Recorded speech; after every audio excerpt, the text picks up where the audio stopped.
मला खरं कवितेचं काही कळत नाही, पण एक कविता तरी त्याची वाचून दाखवतो.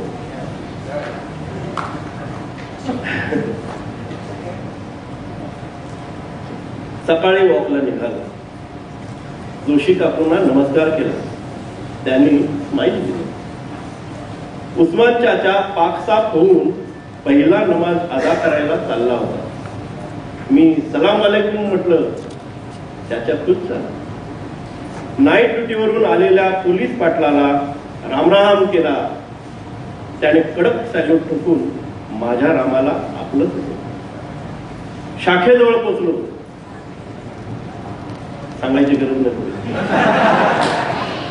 साऱ्या कॅरमवीरांना ज्वलंत अस्मितेने भारलेला जय महाराष्ट्र केला. वाफाळलेल्या कटिंग सोबत माथा भगव्या रंगात रंगला. कॉल सेंटरची इंडिका समोरच थांबली. शिलगावलेली क्लासिक माइल्स कैची धरलेल्या जेम्सला गुड मॉर्निंग केलं.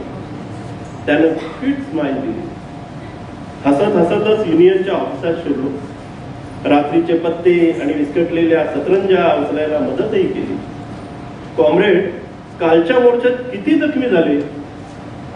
फोर्ट स्क्वेअरचा धुरा अडवून पुसटसे मार्क्स, लेनिन, भगतसिंग दिसले.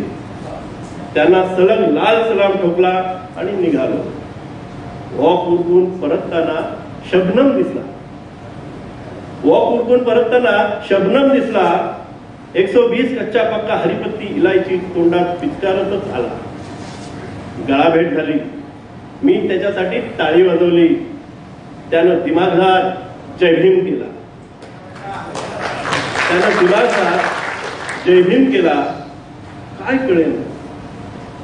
काय कळेना तेव्हापासून अल्लाह, जीजस, राम, मार्क्स सगळ्यांच्या भक्तांनी नाक मुरडली. का रागवलं ते माझ्यावर?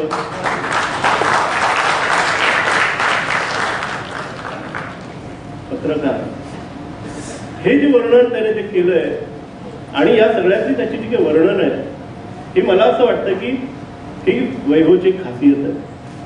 जसं दादांचं साहित्य वाचताना जोपर्यंत तुम्हाला तिथे जाऊन ते वस्तू म्हणजे काय, तो सांगतोय ते शब्द कुठले, तो भाग म्हणजे कुठला, तिथलं भाविष्य काय आहे हे आपल्याला समजत नाही तोपर्यंत त्याची दाहकता कळत नाही. आणि दाहकता मात्र आताच्या या नव्या पिढीत ही दाहकता कॅरी फॉरवर्ड आमचा वैभव करतोय आणि नव्या स्वरूपात करतोय. पण नुसतं मला नेहमी तेच म्हणलं असतं की नुसते प्रश्न आपण मांडत असल्याचे नाही, सोल्युशन सहित ते मांडले पाहिजे. आणि वैभव